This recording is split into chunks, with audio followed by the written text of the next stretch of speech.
I'm going to be reading Leviticus 5. If a person sins because he does not speak up when he hears a public charge to testify regarding something he has seen or learned about, he will be held responsible.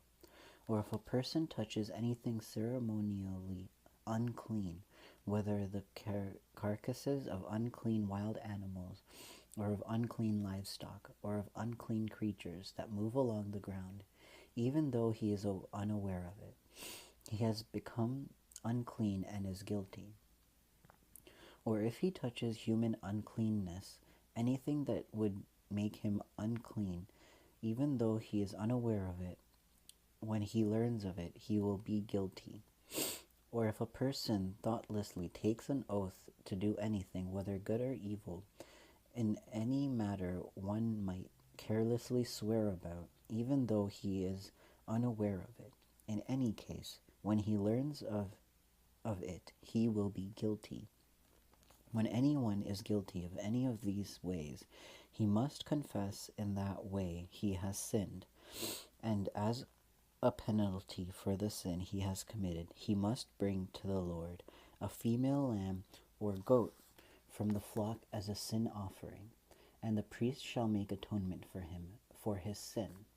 If he cannot afford a lamb, he is to bring 2 doves or 2 young pigeons to the Lord as a penalty for his sin, one for a sin offering and the other for a burnt offering. He is to bring them to the priest, who shall first offer the one for the sin offering.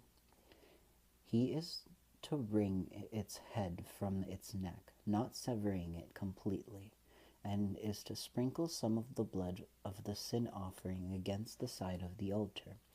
The rest of the blood must be drained out of the base of the altar. It is a sin offering. The priest shall then offer the other as a burnt offering in the prescribed way, and make atonement for him, for the sin he has committed, and he will be forgiven. If, however, he cannot afford 2 doves or young pigeons, he is to bring as an offering for the sin 1/10 of an ephah, of fine flour for a sin offering. He must not put oil or incense in it, because it is a sin offering. He is to bring it to the priest, who shall take a handful of it as a memorial portion and burn it on the altar, on top of the offerings made to the Lord by fire. It is a sin offering. In this way the priest will make atonement for him for any of these sins he has committed, and he will be forgiven.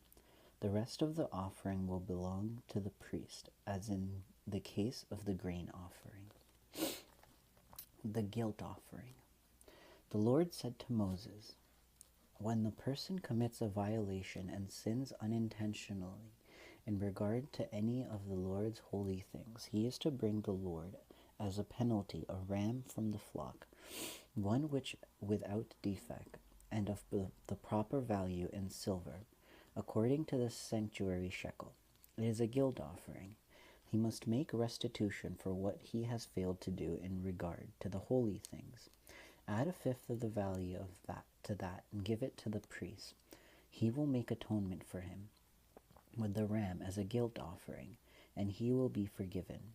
If a person sins and does what is forbidden in any of the Lord's commands, even though he does not know it, he is guilty and will be held responsible. He is to bring to the priest as a guilt offering a ram from the flock, without defect, and of the proper value. In this way, the priest will make atonement for him, for the wrong he has committed unintentionally. He will be forgiven. It is a guilt offering. He has been guilty of wrongdoing against the Lord." And that's the end of chapter 5. Now, it seems a little old school and medieval, right? Like burning stuff. But I think this is important because you have to think about how they had a system of punishment before. So before all this, the punishment system, who knows, it might have been lashes or death, right? Then you have someone like Moses, someone who actually killed someone in Exodus. He's actually created a system for forgiving people because he himself has sinned in the past. So it's a good, it, I mean, our society is based on this too, right? So it's a good system for the Levites at the time who were basically coming up with a way of making offerings to God for forgiveness instead of punishing people by hurting them. They were actually making sacrifices to God instead. So it's a little hard to read and understand, but I'm trying to make the most of it.